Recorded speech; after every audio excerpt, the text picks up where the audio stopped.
En esta mañana, 14 de septiembre, hacemos un alto en el recorrido del Evangelio de San Lucas que venimos haciendo y nos hemos trasladado hoy al Evangelio de San Juan en esta fiesta de la exaltación de la Santa Cruz.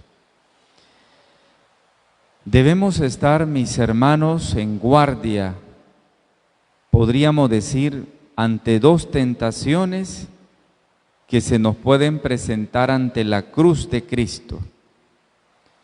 La primera tentación es pensar en un Cristo sin cruz.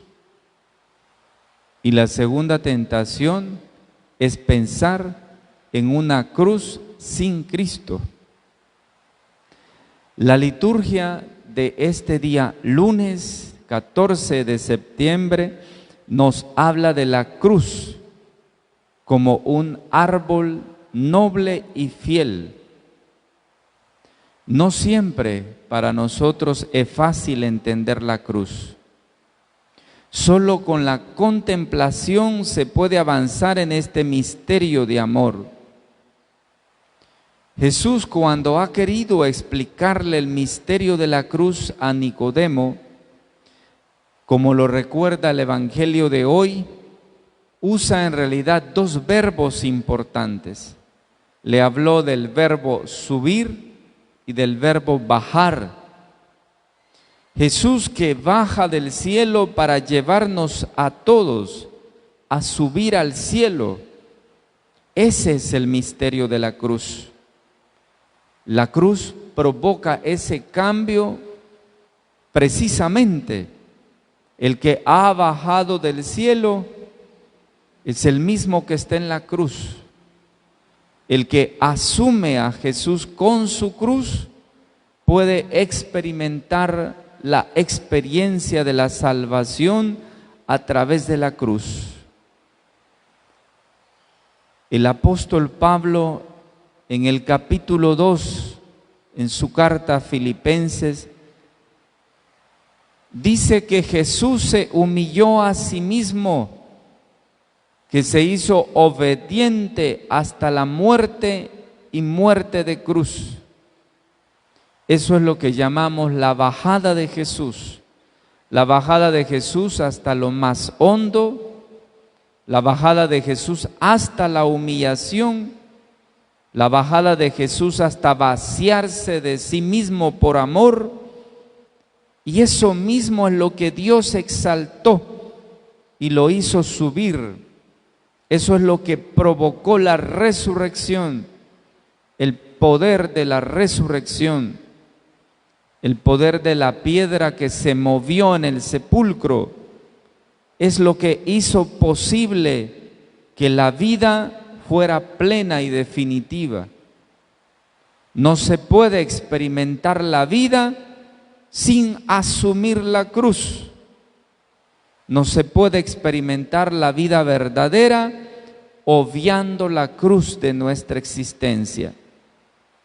Solo si logramos entender esta bajada hasta el final, podemos comprender la salvación que nos ofrece este misterio de amor.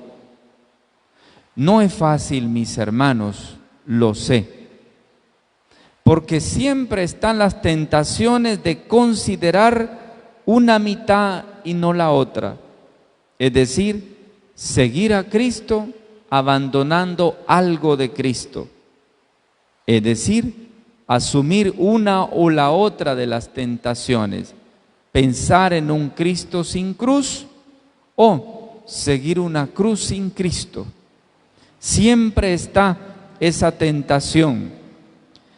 Tan es así que el apóstol Pablo empleó unas palabras fuertísimas en la carta a los Gálatas, cuando se dieron a la tentación de no entrar en el misterio de amor, sino de explicarlo como la serpiente que había encantado a Eva en el desierto hasta que lo había envenenado de alguna manera ese misterio de Dios. Así, podríamos explicarlo que fueron encantados por la ilusión de un Cristo sin cruz o de una cruz sin Cristo. Estas tentaciones son las que debemos evitar. La primera, que es un Cristo sin cruz, es decir, ver a Jesús solo como un maestro espiritual que te lleva adelante de manera tranquilo. Se refleja en un cristiano sin ningún compromiso. Es un cristiano que dice que cree en Dios, cree en Cristo, dice también creer en la iglesia, pero no tiene ni un tan solo compromiso. Es un cristiano que llamaríamos lai, es decir, desechable. Ese es un cristiano desechable. Es un cristiano pasajero, porque no tiene raíces, está sembrado en el aire. Quiere vivir la religión y la vida de la iglesia sin comprometerse en absolutamente nada. Esa es la tentación de ser cristiano, de ser de Cristo supuestamente, pero sin cruz. Es decir, solo ver lo espiritual. Hay muchos que les gusta lo espiritual, alaban a Dios, pero flojos alaban a Dios. Lo alaban de manera exterior, lo alaban de la boca, pero llevan dentro del corazón una porquería de pecado que no han logrado sacar de ahí porque les gusta vivir en la porquería del pecado. Y de esa manera es que viven precisamente tranquilos, afanados en sus propias cosas y olvidados de Dios. Esa tentación la debemos ponerle atención cada día y debemos ponerle tanta atención que debemos eliminarla lo más pronto que sea posible de nuestra existencia. La segunda tentación, si hemos hablado de Cristo sin cruz, si bien es cierto este Cristo sin cruz no es el Señor del Evangelio que hoy hemos escuchado, si bien es cierto que aquel que está en esta tentación no ve a Jesús como un maestro, quizá era lo que sin saberlo posiblemente buscaba Nicodemo en el Evangelio de ahora. Esa es una de las tentaciones. Sí, Jesús como un simple maestro, una religión vacía, una religión sin compromiso, una religión sin la cruz. ¿Quién a nosotros nos ha encantado con esta imagen? Fíjese bien que el apóstol Pablo en sus cartas constantemente de alguna manera renegaba de esa actitud de los cristianos de su momento de querer seguir a Cristo pero no crucificado. Pero veamos la otra tentación que también debemos evitar y que a veces está continuamente presente. La otra tentación es sí ver la cruz, pero sin Cristo. La angustia de permanecer abajo. A veces vivimos hundidos. A veces vivimos con el peso del pecado, pero sin esperanza. A veces pensamos que no vamos a poder levantarnos de la situación en la que estamos. Una cosa es vivir en el pecado, pero vivir allí y a gusto en el pecado. Esa es la primera tentación, el Cristo sin cruz. Pero la segunda tentación, que es la cruz sin Cristo, es que yo sí vivo en el pecado y soy consciente del pecado y estoy preocupado por salirme de esa situación de pecado, pero estoy sin esperanza. Es decir, he perdido la fuerza de luchar. Es como llamémosle así, es como un masoquismo espiritual. Estoy metido allí, hundido en ese pecado, en esa situación de vida, pero no quiero salir porque estoy sin fuerzas. Estoy verdaderamente anclado en un dolor y no logro salir de allí. Solo la cruz, sí, vivo la cruz, pero la vivo sin esperanza, sin Cristo. Entonces la cruz sin Cristo sería un misterio de tragedia. Si yo cargo la cruz y estoy aplastado, cada vez agobiado, que nos vamos volviendo hasta cuscos, ¿no? A veces el pecado nos pone cuscos, ya casi enterramos la nariz en el suelo de tanto pecado que no logramos levantarnos. Aún así, si solo viéramos toda esa carga de pecado encima de nosotros, verdaderamente la cruz sería una tragedia profundamente. Pero eso no es lo que el Señor hoy nos propone en la liturgia de esta fiesta. Si para los paganos la cruz es una tragedia, la cruz es más bien un misterio de amor. Eso es lo que hace vencer esas tentaciones y lo que debe de provocar vencer esa tentación o esas dos tentaciones fuertes. Ver la cruz como un misterio de amor. La cruz es fiel, la cruz es noble. Hoy podemos entonces tomarnos quizás unos minutos y que cada uno se pregunte a su propio interior: ¿Cristo crucificado es para mí un misterio de amor? Una pregunta más. ¿Yo sigo a Jesús sin cruz, a un maestro espiritual que llena de consuelo y de buenos consejos mi vida? ¿Sigo la cruz sin Jesús, siempre quejándome de todo? No, hay unos que les podríamos poner de apellido quejumbroso, porque se queja de absolutamente todo. No hay nada de lo que no se queje. Ese es el que vive precisamente en uno de esos pecados de la cruz, del mal uso de la experiencia espiritual de la cruz. Viven quejándose de todos, la gente quejumbrosa. Viven con un masoquismo espiritual. Me pregunto, ¿sigo yo ese estilo de espiritualidad, entre comillas, quejumbroso, masoquista? ¿Me dejo llevar por ese misterio del abajamiento, que es lo correcto, lo vacío, el misterio del vaciamiento, sabiendo que Dios lo es todo, pero no quedándome ahí aplastado, sino el abajamiento con esperanza? ¿Me dejo alzar por el Señor? Son preguntas que debemos responder este día.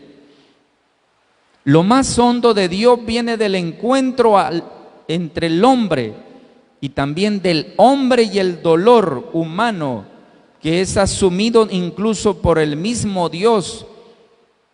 Incluso cuando pareciera que todo está paralizado, incluso en esas circunstancias de la vida, Dios tiene una respuesta, Dios tiene una palabra.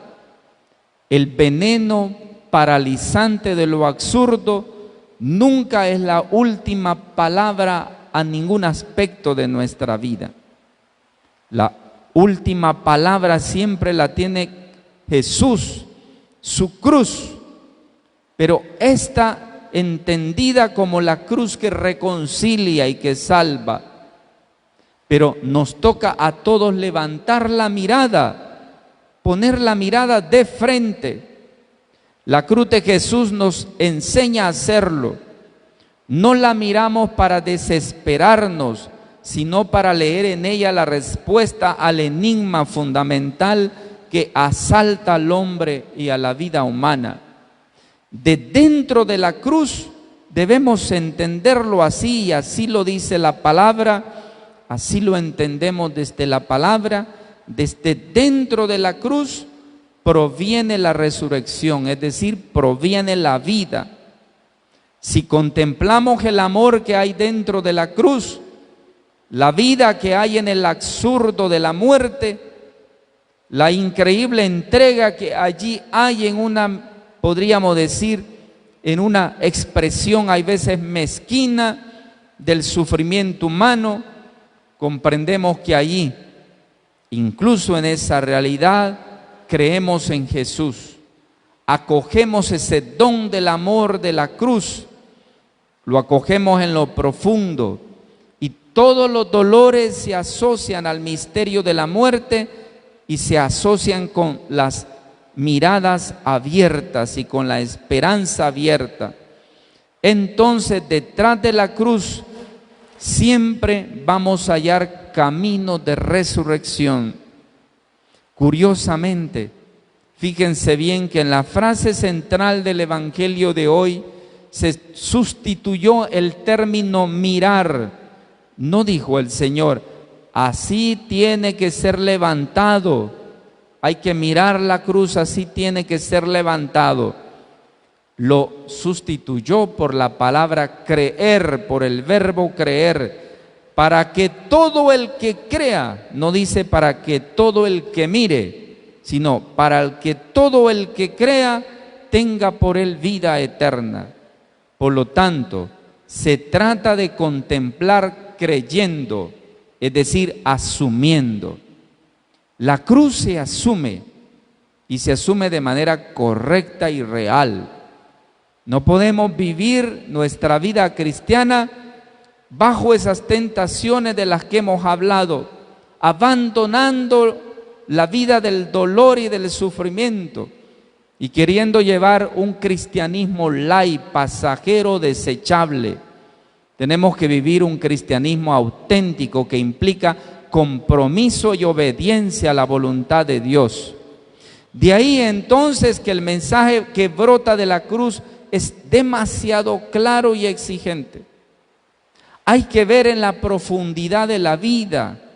Quien penetra profundamente en la muerte de Jesús, el misterio de amor, no solo el misterio de dolor, sino de amor que está allí en ese dolor, el misterio de entrega, no solo de rechazo, sino de entrega. Verá también cómo en sus cruces, en las cruces de cada uno, ya se asoma, podríamos decir, el capullo de una vida que florecerá un día. Si cada circunstancia de la vida que nosotros experimentamos la asumimos desde Cristo con amor, vamos a darnos cuenta que eso va a florecer. Pero si tú quieres llevar eso de manera exterior, pasajero, sin ningún tipo de compromiso, entonces jamás va a florecer la vida en ti. Vas a vivir aparentemente viviendo, pero estarás muerto. Cuando vivimos esta experiencia renovada de la cruz, podemos darnos cuenta de cómo la cruz es siempre signo de vida, es siempre signo de esperanza. Por eso hoy en esta fiesta tenemos que pedirle al Señor que nos conceda la gracia, no digo de comprender, sino de entrar en el misterio del amor, que es el misterio de la cruz. En definitiva, me gusta decir y recordar una palabra de San Maximiliano Kolbe que decía: la cruz es la escuela del amor. Tú y yo queremos experimentar lo que es el amor, entonces asuma su cruz y asúmala con fuerza y con valor aunque cueste, pero no huya de ella, nunca huyamos de nuestras cruces, asumámosla, aunque nos cueste, aunque sea duro, pero asumámosla, allí vamos a entender el amor. Y igualmente, una frase teológicamente profunda de San Agustín que decía: Dios tuvo en la tierra un hijo sin pecado, pero nunca un hijo sin sufrimiento. No se puede seguir a Cristo olvidando el sufrimiento. Esa idea de una secta protestante que más bien es diabólica, más que cristiana, que se llama pare de sufrir. Venga aquí y va a parar de sufrir. Eso es absurdo. El cristiano no busca huir de sufrir y tampoco vive el sufrir por masoquismo, no. Vive la cruz, el sufrimiento, las experiencias duras de la vida, pero la vive de cara a Jesús, poniendo la mirada en Él. Fija la mirada en Él y con fe, no huyendo de ello. Huir de la cruz es huir de los compromisos, porque un cristianismo sin compromiso no tiene sentido. Un cristianismo sin compromiso es un cristianismo, llamémosle cristianismo entre comillas, porque sería más bien un paganismo religioso. Si tú estás en la iglesia pero no te comprometes en nada, sos un pagano religioso. El cristiano auténtico busca compromisos, se hace parte de la experiencia de Dios, vive la relación profunda con Dios, no se aleja de la cruz, la asume con esperanza. Por eso, mis hermanos, hoy en esta fiesta supliquemos al Señor que la palabra que hemos escuchado y este banquete eucarístico renueve en nosotros la esperanza y la alegría y el gozo del Evangelio. Así sea. Amén.